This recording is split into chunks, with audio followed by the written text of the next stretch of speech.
Malam ini saya akan sedikit membahas tentang bagaimana bacaan Al-Quran yang benar sesuai yang pernah dicontohkan Rasulullah SAW. Kita bisa membaca Al-Quran dengan sempurna. Tidak ada huruf satupun yang salah. Tidak ada satu huruf pun yang mirip. Misalkan shad dengan sin, ihdinas si dengan ihdinas si berbeda.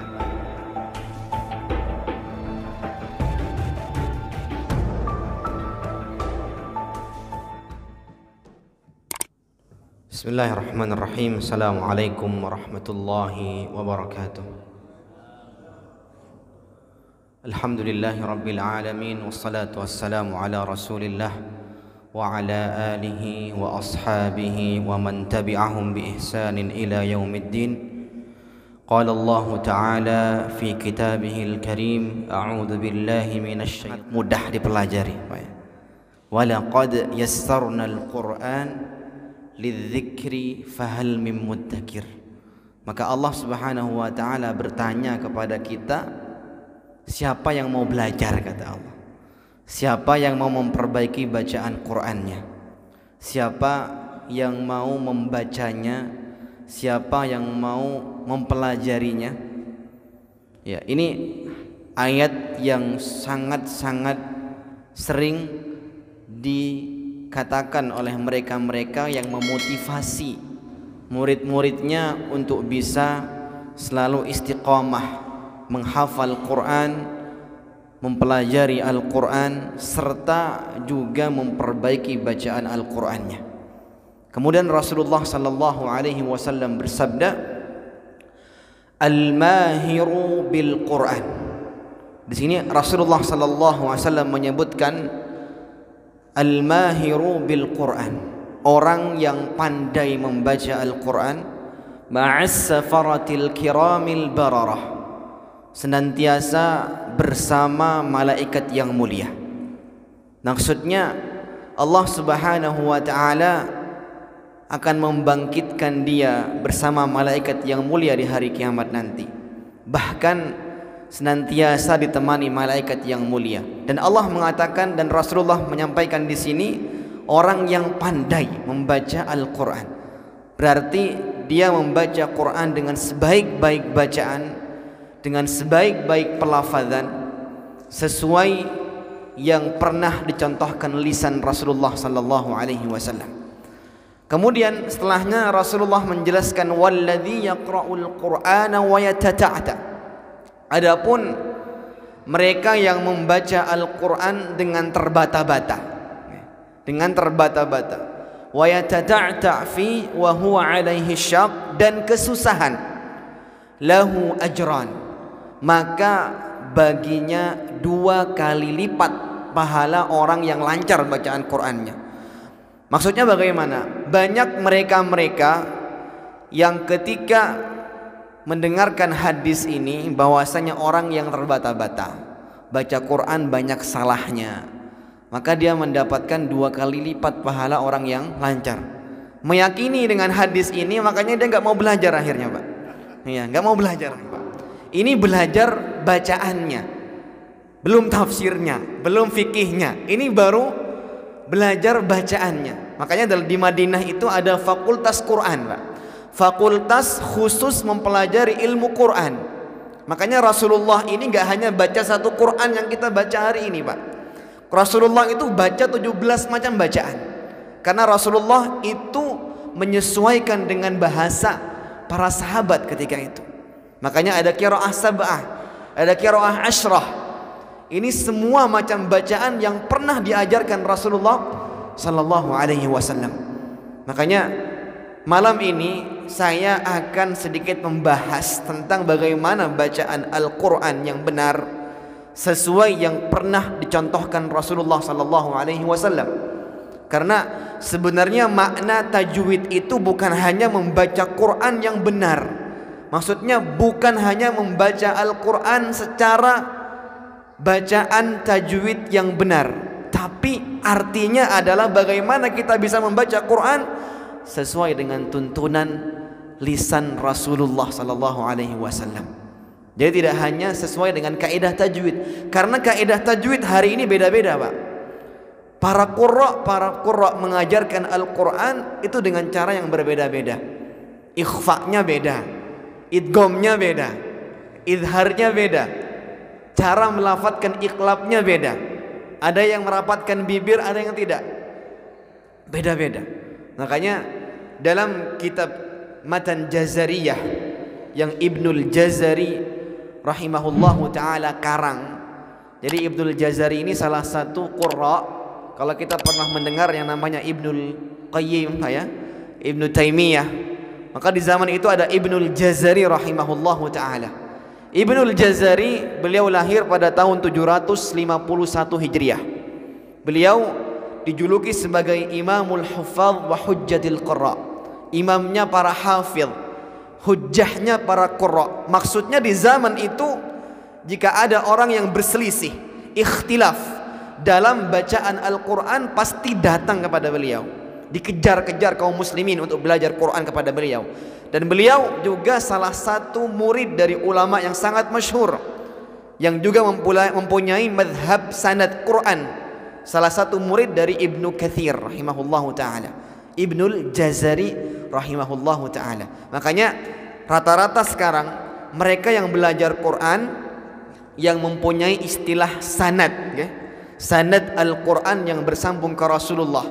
Makanya sanad ini, Pak, bukan hanya bacaan, tapi bacaan yang turun temurun, yang diajarkan Rasulullah dari lisan ke lisan para sahabat, generasi setelahnya hingga hari ini. Maka orang yang mendapatkan sanad ini 1:1000, Pak, sekarang jarang sekali. Dan sanad-sanad yang ada hari ini beda-beda. Makanya sanad yang paling lemah itu banyak di Indonesia, Pak. Sanad yang penting datang satu hari dapat sertifikat. Makanya dalam belajar Quran ini bukan hanya kuantitas, Pak, tapi kualitas, Pak. Kalau hanya dapat sertifikat ijazah bisa, Pak, sekarang. Satu hari baca Al-Fatihah sampai An-Nas selesai dapat sertifikat. Tapi ijazah Quran ini bagaimana kita bisa membaca Al-Quran dengan sempurna. Tidak ada huruf satupun yang salah, tidak ada satu huruf pun yang mirip. Misalkan shad dengan sin, ihdinas si dengan ihdinas si, berbeda, Pak. Makanya ini yang namanya ilmu qiraat. Di Madinah itu fakultas Quran itu menjadi fakultas yang paling sulit, Pak. Kenapa? Karena setengah tahun mereka digembleng mulutnya, Pak, sampai kemeng mulutnya, biasanya dilatih sama syekhnya, ya. Dan wajib menghafal matan-matan. Makanya rata-rata teman-teman di Indonesia yang masuk ke fakultas Quran di Madinah Al-Munawwarah gak kuat, biasanya pindah ke fakultas syariah. Kenapa? Sulit sekali. Rata-rata yang kuat itu orang-orang Timur Tengah sana, Afrika, Sudan, itu yang ngambil fakultas Quran. Berat, karena fakultas Quran itu mempelajari semua ilmu qiraah yang pernah diajarkan Rasulullah. Makanya Al-Quran yang sekarang kita baca ini adalah bacaan yang disebarluaskan, bukan diajarkan, tapi disebarluaskan oleh seorang qurra di generasi setelah para sahabat, yaitu Imam Hafiz, dinamakan dengan Imam Hafiz. Hari ini mungkin kaum muslimin gak kenal siapa Hafiz, padahal Imam Hafiz inilah yang menyebarluaskan Quran kita hari ini, Pak. Di zaman itu sebelum beliau lahir, sebelum beliau mengajarkan Al-Quran, Al-Quran ini dibaca oleh kaum muslimin dengan bacaan yang berbeda. Surat Ad-Duha satu masjid dengan masjid lain berbeda. Di sini baca Wad-Duha, sana Wad-Duhe. Sana ada baca Walal Akhirah, di sana Walal Akhirah. Ini perbedaannya, banyak perbedaan. Di zaman itu Al-Quran, mushaf Al-Quran tidak dibaca dengan 100% satu bacaan seperti sekarang ini, Pak. Sekarang kita sudah bisa membaca Quran dengan mudah. Makanya Imam Hafiz rahimahullahu ta'ala, ketika beliau belajar kepada guru beliau Imam Asim, beliau mengatakan, wahai Hafiz, engkau telah belajar kepadaku banyak macam bacaan, tapi tolong ajarkan satu saja kepada umat muslim, karena satu bacaan inilah yang paling mudah yang pernah diajarkan oleh Imam Ali bin Abi Thalib. Satu bacaan ini. Maka Imam Hafiz ketika beliau mengajarkan Al-Quran, dan usia beliau sangat panjang, Pak ya. Beliau lahir tahun 90 Hijriah dan wafat tahun 180 Hijriah. 90 tahun. Beliau mengajarkan Al-Quran hanya satu bacaan. Padahal beliau punya banyak bacaan yang beliau pelajari dari guru beliau. Tapi beliau mengajarkan satu bacaan. Akhirnya murid-murid beliau semuanya hanya mengajarkan satu bacaan itu. Dan sampai hari ini 100% kaum muslimin membaca satu Quran itu. Masya Allah, pahalanya ke beliau semua, Pak.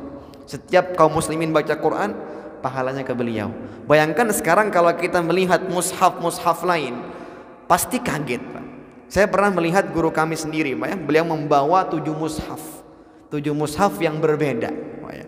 Dan beliau Masya Allah bisa hafal 7 mushaf itu dengan bacaan yang berbeda. Dari Al-Fatihah sampai Anas, Pak. Ini 7 bacaan yang berbeda, Pak. Makanya sekarang Alhamdulillah kaum muslimin sudah diberikan Quran dan bacaan termudah oleh Allah Subhanahu wa ta'ala. Maka kata Imam Hafiz, jangan sampai bacaan ini menjadi sulit bagi kaum muslimin. Padahal sudah Allah berikan kepada kita semua bacaan yang termudah. Maka jangan sampai menjadi sulit bagi kita untuk membacanya. Makanya Ibnul Jazari rahimahullahu ta'ala, generasi yang mungkin sangat jauh setelah Imam Hafiz. Jadi semua orang yang mengambil ijazah sanad itu, Pak, pasti nyambungnya kepada Ibnul Jazari. Jadi misalkan nama saya, guru, nama-nama gurunya mungkin sekitar 12 orang nanti sampai namanya ke Ibnul Jazari. Setelah itu terus gurunya nyambung kepada Imam Hafiz. Setelah itu para sahabat Rasulullah, Jibril, langsung Allah. Jadi istilahnya pelafadannya itu langsung benar-benar dari lisan ke lisan hingga ke Allah Subhanahu wa ta'ala. Karena Al-Quranul Karim ini sangat-sangat dijaga, Pak ya, dengan sanad ini. Makanya Ibnul Jazari rahimahullahu ta'ala beliau mengatakan dalam kitab yang beliau karang sendiri, yaitu Matan Jazariyah atau Manzuma Al-Jazariyah, wal akhdhu bit tajwidi hatmul lazim, kata beliau. Mempelajari ilmu tajwid itu perkara yang lazim, ya. Beliau nggak menyebutkan wajib, tapi lazim. Lazim ini bisa fardu ain, ya. Wajib. Beliau setelahnya melafatkan man lam yusahhihil Qur'ana athim, kata beliau. Barang siapa yang enggan untuk memperbaiki bacaan Al-Qur'annya, padahal Al-Qur'an yang dia baca setiap hari masih banyak salahnya, merasa ketika baca Quran masih banyak salahnya, tapi dia enggan untuk belajar, maka beliau mengatakan athimu, kata beliau, maka dia berdosa, kata beliau. Nah, Syekh Aiman Rusdi Suwaid pernah menyampaikan tentang hal ini. Maksudnya adalah orang yang setiap hari baca Al-Quran, okay? Jadi punya jadwal baca Quran tiap hari. Saya yakin kalau mengaku dirinya muslim pasti baca Quran tiap hari, ya. Gak mungkin gak baca Quran, ya. Maka kata beliau, jika dia setiap hari punya waktu untuk baca Quran, tapi ketika baca Quran merasa ada kesalahan, kok kayaknya banyak yang salah bacaan Quran saya, merasa. Kemudian kata beliau, di dekat tempat beliau ini, misalkan dia ini membaca Quran, ada halaqah majelis tahsinul Quran, memperbaiki bacaan Al-Quran, tapi dia enggan lewat setiap hari, ya, halaqah dia lewati terus, tapi dia enggan untuk belajar, maka dia masuk kepada orang ini athim, dia berdosa, ya. Karena ada waktu untuk belajar, kesempatan untuk belajar, tapi gak mau belajar. Siapapun itu, kata beliau, maka wajib untuk mempelajari ilmu tajwid. Beliau melanjutkan, li'annahu bihil ilahu anzala, li'annahu, karena, kata beliau, hu ini kembali kepada tajwid, Pak.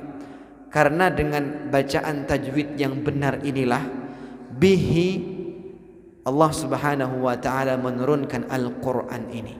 Maksudnya apa? Ketika Al-Quran turun, Al-Quran itu sudah dibaca dengan sebaik-baik bacaan, dengan sebaik-baik pelafazan. Maka ketika Jibril alaihissalam melafazkan Al-Quran, mentalqinkan Rasulullah, Iqra' bismi rabbikal ladzi khalaq, mungkinkah bacaan Jibril salah? Mungkinkah bacaan Jibril alaihissalam huruf qafnya salah, gitu ya, huruf ra-nya salah, gitu. Maka itu dinamakan dengan sanad Al-Quran, Pak. Wa hakadha minhu ilaina wasala, kata Ibnul Jazari. Dan seperti inilah Al-Quran turun. Maksudnya ketika itu Ibnul Jazari menyampaikan, mentalqinkan Al-Quran kepada muridnya dengan apa yang telah beliau pelajari dari guru beliau, dan beliau mengatakan wa hakadha minhu ilaina wasala. Dan seperti bacaan inilah Al-Quran ketika turun ke muka bumi ini.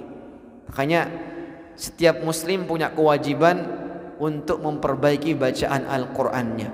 Hukum mempelajari ilmu tajwid itu sendiri, Pak, ya, fardu kifayah, Pak. Fardu kifayah.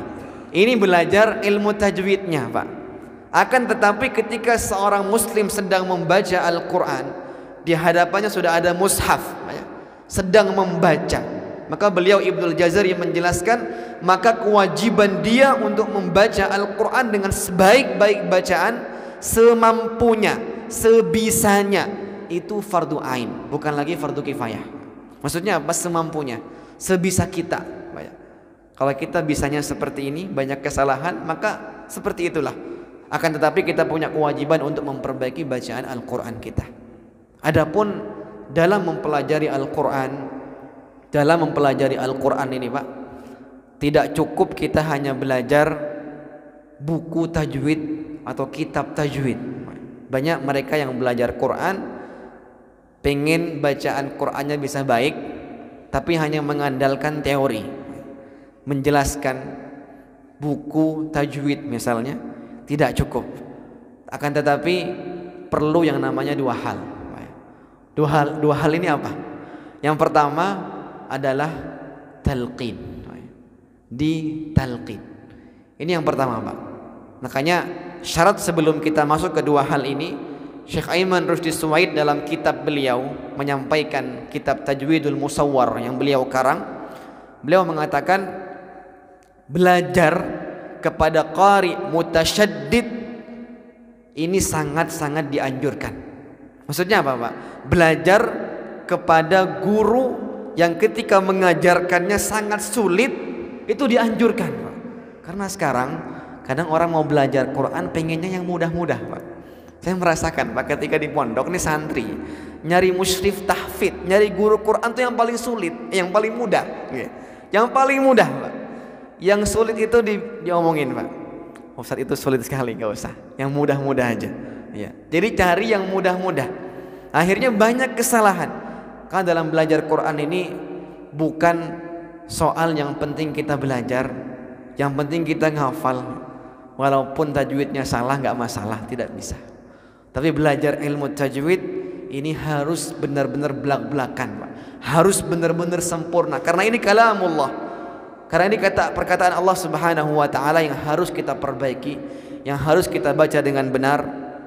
Makanya tadi yang pertama adalah talqin, ditalqin. Coba kalau kita membaca sirah Rasulullah SAW, pertama kali belajar Quran kepada Jibril alaihi salam, ditalqin.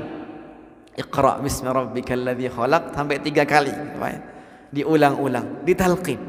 Makanya bahkan menghafal yang paling mudah itu dengan ditalqin, Pak. Dengan ditalqin. Ya, saya masya Allah, Pak, punya murid SMP, ya, masya Allah SMP. Dia ini cuman telepon, Pak, ya, via daring selama 2 tahun dari awal corona, Pak. Ya, setiap menghafal saya talqin, Pak, dari nol, Pak. Pas masuk kelas online tahfidz itu masih hafal kulhu itu, Pak. Kul 3 kul itu, Pak. Sekarang sudah hafal 5 juz. Alhamdulillah selama 2 tahun dengan via daring, dengan via telepon. Setiap selesai setoran saya talqin. 3 surah pendek, Pak, ya. Pas sampai surat panjang setoran pagi hari, setelah setoran langsung talqin. Dan dia akan mengikuti sesuai dengan bacaan gurunya. Jadi istilahnya kita harus membiarkan nih murid kita sampai murid kita bisa membaca dengan bacaan seperti yang kita baca. seperti yang kita talqinkan. Makanya istilah sanad Quran ini bagaimana murid bisa membaca Al-Quran seperti yang dibaca gurunya. Pelak, gak ada perbedaan, harus benar-benar sama. Makanya proses ketika mengambil sanad itu sangat sulit, Pak. Sangat-sangat sulit. Ada yang sampai 2 tahun, sampai 3 tahun, sampai 4 tahun. 1 hari 4 jam latihannya, Pak. Itu Masya Allah. Bahkan ada yang seperti S1, Pak, ya, sampai 4 tahun, sampai dapat ijazah, Masya Allah. Jadi sanad ini bukan hanya sekedar kita membaca, tapi sanad ini prosesnya sangat panjang. Ketika kami mengambil sanad ini wajib kita hafal 30 juz, Pak. Wajib hafal 30 juz dan punya standar bacaan yang benar. Maksudnya bacaannya sudah standar. Karena kita belajar Quran ini banyak tingkatannya, Pak. Ada tingkatan yang perlu diperbaiki. Ini paling bawah, Pak. Kalau perlu diperbaiki berarti masih banyak kesalahan yang merubah arti. Perlu diperbaiki. Contohnya, Pak, ya, panjang pendeknya salah. Ini perlu diperbaiki. Contohnya hurufnya salah. Contohnya huruf ain dibaca hamzah. Rabbil alamin, Rabbil ain, Pak, ya. Hamzah dengan ain.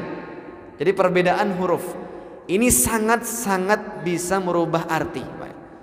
Ini sangat penting. Jadi yang pertama tadi tentang panjang pendek, ini bisa merubah arti, Pak, ya. Jadi contohnya kalau kita mungkin membaca surah Al-Kafirun, la a'budu ma ta'budun, panjang pendek, Pak, ya. Mad jaiz munfasil di sini dipanjangkan sampai 5 harokat. La a'budu, artinya aku tidak akan menyembah apa yang kalian sembah.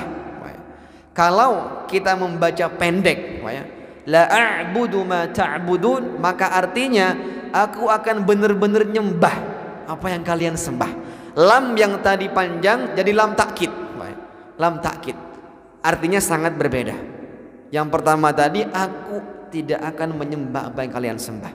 Artinya kalau kita membaca dengan pendek maka maknanya berubah. Sangat-sangat, ya, penting. Kemudian yang kedua adalah makharijul huruf, okay? Makharijul huruf ini pondasinya, Pak, ya. Dalam belajar Quran, makharijul huruf ini harus benar-benar fasih. Tidak ada satu huruf pun yang salah. Dari hamzah sampai ya. Okay. Contohnya mungkin kita membaca Al-Ikhlas. Qul, ini qaf, ya. Ada beberapa orang kadang pas baca qaf diberikan hams. Kul, maknanya berbeda. Qul artinya katakan, katakanlah. Kalau kita membaca kul, itu artinya makanlah. Ini sangat jauh artinya. Makanya talqin ini sangat-sangat penting, Pak, ya. Kalau kita mungkin belajar Quran, maka yang paling pertama adalah murid harus ditalqin terlebih dahulu oleh guru agar murid tahu bacaan yang benar bagaimana. Kemudian yang kedua adalah musyafahah, Pak, ya. Musyafahah ini tatap muka. Tatap muka. Jadi seorang murid harus bisa menyetorkan bacaan Al-Qur'annya, memperdengarkan bacaan Al-Qur'annya di hadapan guru.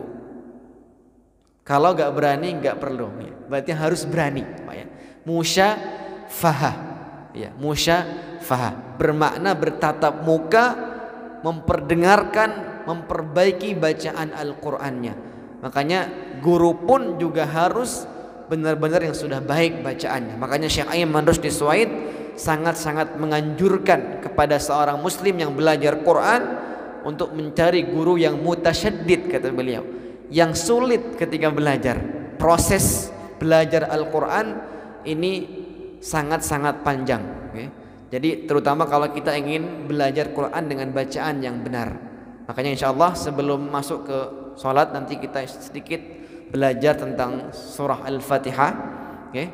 Dari ta'awudz, basmalah, dan surah Al-Fatihah. Mungkin pelafadan yang benar bagaimana, karena waktu kita sangat terbatas, ya, Pak, ya. Kita contohkan sedikit tentang ta'awudz, basmalah, dan beberapa ayat surah Al-Fatihah, okay? Saya mungkin contohkan langsung saja, karena kalau ngikuti mungkin tidak cukup waktunya. A'udzu billahi minasy syaithanir rajim. Nah, kalau kita membaca ta'awud, Pak, ada pelafazan hamzah di awal. A'udzu hamzah. Pelafazan hamzah ini dari pangkal tenggorokan. Dari pangkal tenggorokan. Maka pelafazannya dari pangkal, terasa, Pak ya. Beberapa orang ketika mengajarkan hamzah itu dibaca di luar. Ya. Ini salah, kesalahan yang sekarang ada, dan juga kesalahan yang sering ada sekarang ketika beberapa orang mengajar huruf yang harokatnya fathah. Yang penting buka mulutnya. Ini kesalahan sekarang, Pak ya. Yang penting buka. Ini kesalahan yang sekarang ada. Jadi huruf-huruf yang fathah itu tidak terlalu dibuka, Pak.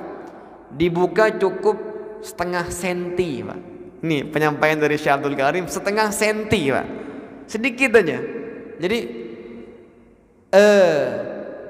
ini pelafazan hamzah. Banyak orang ketika mengajarkan pelafazan istifal dibuka mulutnya lebar-lebar. Ini salah, Pak ya. Cukup sedikit saja. Ini pelafazan hamzah. Kemudian selanjutnya pelafazan ain. Ini kalau kita bahas satu-satu, Pak, sangat lama, Pak ya. Makanya orang ketika membaca huruf hijaiyah bisa lancar, Pak. A, I, U, Ba, Bi, Bu bisa lancar. Tapi pas baca Qur'annya tahsin beda langsung, Pak. Kenapa? Karena huruf sudah bergabung, Pak. Sudah ya, tiba-tiba ketemu dot, tiba-tiba ketemu shad, Pak ya. Berbeda. Makanya kita perlu langsung belajar di Qur'annya. Kalau kita sudah lancar membaca Qur'an, maka jauh lebih baik kita langsung belajar baca Qur'annya. Minimal ta'awud, Pak. Makanya saya di Jogja ngajar, Pak, ngajar ibu-ibu, Masya Allah, itu ta'awud sampai 2 bulan, Pak ya. Jadi pertemuan pertama minggu ini ya ta'awud. Awalnya rencana satu pertemuan Al-Fatihah. Ternyata Masya Allah, Pak ya, karena ta'awudnya belum benar nih ibu-ibu, besoknya minta lagi ta'awud. Jadi besok datang ta'awud diulang lagi. Besok lagi ya, sampai benar-benar fasih ini semua ya. Huruf zal, Pak ya. Pelafazan huruf zal. Huruf zal ini mirip dengan dhat, Pak ya. Huruf dhat. Beberapa orang ketika membaca ta'awud atau mungkin di Al-Falaq ya, qul a'udzu. Kalau kita baca a'udzu, maka ini kesalahan yang sudah jelas, okay? Bisa tebal. Vo dengan zu berbeda, okay? Makanya belajar huruf-huruf seperti ini sangat lama, Pak. Kalau kita jelaskan sampai jam 10 bisa nih, Pak ya, Al-Fatihah satu-satu. Saya sering ketika ngisi di Jogokarian, Pak ya, di Jogja ngisi tahsin itu masih Jogokarian namanya. Itu Masya Allah awalnya niatnya kita mau Al-Fatihah satu malam gitu, Pak. Tapi ternyata ta'awud gak selesai sampai Isya itu. Ta'awud kita bahas sampai jamaah semua bisa fasih. Karena jamaahnya semangat, Pak ya. Bilangnya Al-Fatihah selesai, Pak, gak perlu, ta'awud aja dulu gitu. Sampai semua fasih gitu, ta'awud ya. Zal, Pak ya. Billah. Kalimat Allah ketika sebelumnya kasrah ditipiskan. Billah. Makanya kalau kita menjelaskan tentang huruf, ada huruf tebal, ada huruf tipis. Ya. Ini perlu penjelasan, Pak. Dan yang namanya ilmu Al-Quran ini tidak butuh yang namanya teori, Pak. Kalau belajar harus praktek. Orang tanya, banyak orang tanya, bagaimana pelafazan huruf ta? Mulutnya gimana? Lidahnya gimana? Sebenarnya nggak perlu itu. Langsung contohkan.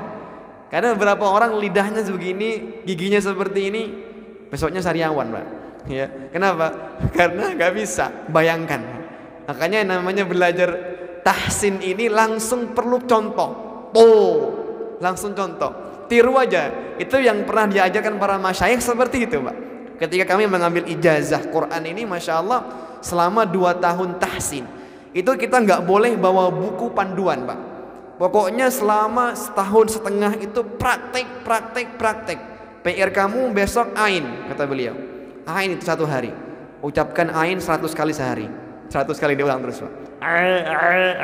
Gitu. Sampai benar-benar lulus, Pak. Jadi ini perjuangan ketika mengambil yang namanya ijazah sanad. Makanya Masya Allah, Pak, ketika saya dulu beberapa tahun di 2019 ke Jepang, ada beberapa teman-teman kami yang mu'alaf, Pak, di Jepang itu yang baru masuk Islam 2 minggu ya, ikut tahsin. Masya Allah, saking semangatnya, Pak ya, sampai 4 kali transit kereta itu, Pak ya, belajar yang namanya surah Al-Fatihah. Ternyata mandek di ta'awud, Pak ya. Masya Allah, mereka yang baru masuk Islam di Jepang itu ya, sangat-sangat semangat untuk belajar yang namanya ta'awud, Pak ya. Jadi orang Jepang itu kalau melafatkan ra pasti dibaca lam, Pak ya. Jadi syaitonil lajim, nil lajim, Pak ya.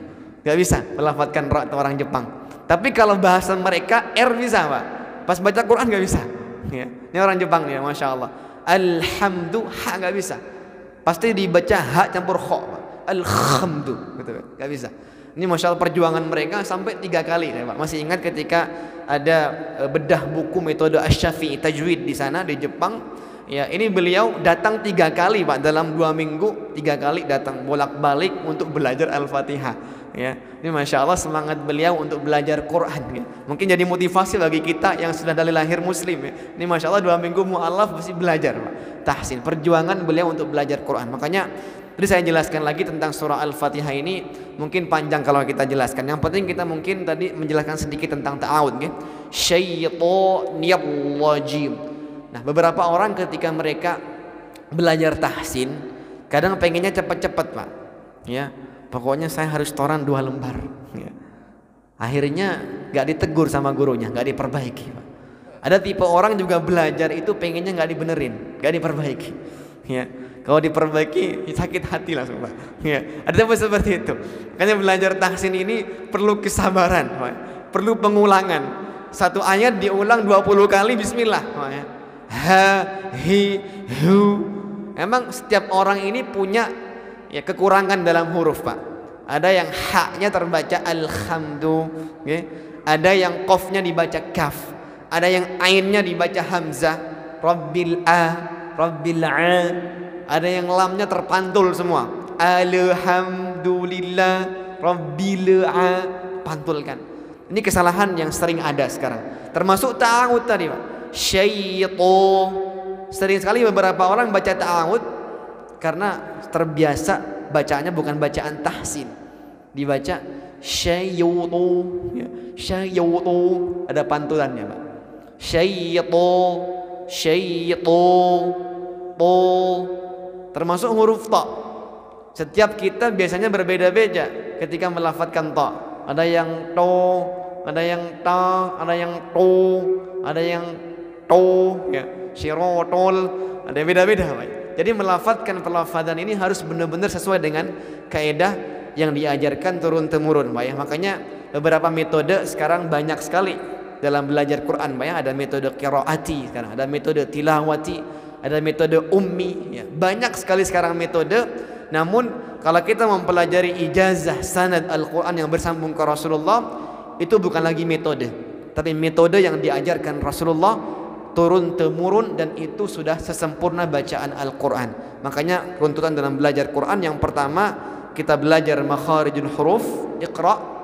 Setelah itu, setelah kita lancar membaca Quran ya, kita menghafalnya. Setelah kita hafal Al-Quran, kalau santri-santri yang sudah menghafal Quran, hafal 30 juz, maka yang paling terakhir adalah marhalah pengambilan sanad Al-Quran untuk menyempurnakan bacaan Al-Quran 30 juz itu. Dan tentunya itu sangat-sangat panjang ya. Kalau belajar sanad ini sangat-sangat panjang, perlu banyak ujian ya. Jadi selama setahun kita dilatih sampai 10 juz tahsin, 1 hari 4 jam tadi. Setelah itu, setelah 1 tahun setengah, kita harus diuji ya, diuji langsung ke Jeddah, kita teleponkan ke Jeddah. Setelah itu kita memulai sanadnya dari Al-Fatihah, membaca tahsin tadi tanpa melihat Al-Quran hingga 30 juz. Dan itu tidak 1 hari ya, karena kita pelan-pelan ya. Shiratal mustaqim, Ya, dzalikal kitabu la raiba fihi. Pelan-pelan seperti itu sampai 30 juz, Pak. Kalau sehari nggak cukup. Jadi sehari kita cukup 4 lembar, 3 lembar. Setelah kita menyelesaikan 30 juz tanpa melihat Quran tadi, barulah kita mendapatkan ijazah Al-Quran yang bersambung kepada Rasulullah sallallahu alaihi wasallam. Makanya sekarang pun ketika kami mengambil ijazah di Ma'had itu ada 800 santri, Pak ya. 800 santri itu dipilih hanya 1 orang di antara itu. Alhamdulillah kami bisa terpilih ketika itu untuk mendapatkan ijazah dari beliau, sanad langsung dari beliau, dan tentunya beliau terus mengambil dari tahun 2007, Pak ya. Beliau diutus dari Jeddah, lembaga tahfidz internasional dari Jeddah, dan beliau tentunya salah satu murid dari Syekh Aiman Rusdi Suwaid yang diutus ke Indonesia untuk mengajarkan Quran dan hanya mengambil yang terbaik. Jadi beliau itu gak mau susah, Pak, gak mau sulit. Jadi orang yang sudah bagus bacaannya dijadikan bacaannya lebih hebat lagi. Tidak hanya bacaan yang standar di bawah, tapi beliau memilih bacaan yang biasa menjadi bacaan yang terbaik. Jadi beliau pilih dari 2007 hingga hari ini beliau hanya bisa meluluskan santri beliau hanya sekitar 7 orang, Pak ya. Jadi pendaftar sangat banyak, tapi Masya Allah, Alhamdulillah beliau bisa meluluskan 7 orang di antara banyak pendaftar tadi. Tentunya sanad Al-Quran ini bacaan yang diajarkan Rasulullah SAW. Tentunya kita bertujuan bagaimana bacaan Al-Quran yang kita baca bisa terhindar dari kesalahan jaliyun dan kesalahan khafi. Kesalahan jali yang bisa merubah arti, dan juga kesalahan khafi yang tidak merubah arti namun wajib ditinggalkan oleh mereka pembaca Quran dan penghafal Al-Quran. Lahnun jali ini terjadi jika huruf-huruf kita salah. Makanya Al-Fatihah, kata beliau Ibnul Jazari rahimahullahu ta'ala, jika ada kesalahan yang jali yang merubah arti, contohnya huruf shad, Pak, karena shadnya banyak kesalahan. Banyak orang baca shad seperti shin, ihdinas siratal, ada yang baca ihdinas siratal. Jadi maknanya bisa berubah. Nah, pelafazan yang salah dalam membaca surah Al-Fatihah, karena Al-Fatihah rukun salat, ya, rukun salat. Jika salah Al-Fatihah, kata beliau, maka tidak sah salat sang imam. Jika imamnya yang salah, makmumnya gimana? Sah, Pak. Imamnya saja yang enggak sah. Ini karena rukun salat. Ini bacaan Al-Fatihah. Jadi pentingnya kita memperbaiki surah Al-Fatihah. Tentunya itu fardu ain karena kita baca setiap salat, Pak ya. Setiap salat kita perbaiki dari ta'awud hingga akhir, waladdallin, hingga pelafadzan huruf nun. Oke. Jadi kalau kita ingin belajar lagi, insyaallah nanti semoga bisa balik lagi ke Sumeneb untuk bisa menjelaskan secara detail untuk pelafadzan surah Al-Fatihah. Tentunya hari ini kita muqaddimah nih, Pak ya, hanya pembukaan saja sebenarnya. Kalau mungkin kita ada rutin sebenarnya di Jogja, Masya Allah sudah sampai di surah Al-Fil, Pak ya. Jadi satu malam itu cuma satu surah.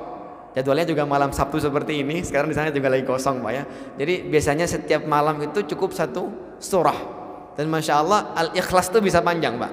Yang 3 sampai 4 ayat itu bisa panjang. Karena kita jelaskan satu persatu, Pak ya. Qul, misalkan, Pak ya. Qul, bukan kul, ya.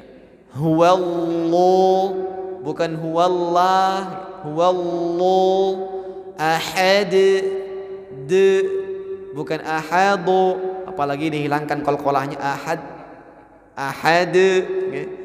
Allah, bukan Allah, ya. Hussomad, somad, bukan somad, apalagi somad, somado, ya. Lam yalid, bukan lam yalid. Termasuk kita menjelaskan tentang itmamul harakat, Pak ya. Karena banyak di Indonesia orang baca harakat kasrah jadi e, dhammah jadi o, ya. Alhamdulillahirabbil alamin, ya. Jadi e. Ini penting sekali, Pak. Ta'malun, ta'malun, jadi o sedikit. Ini sering sekali.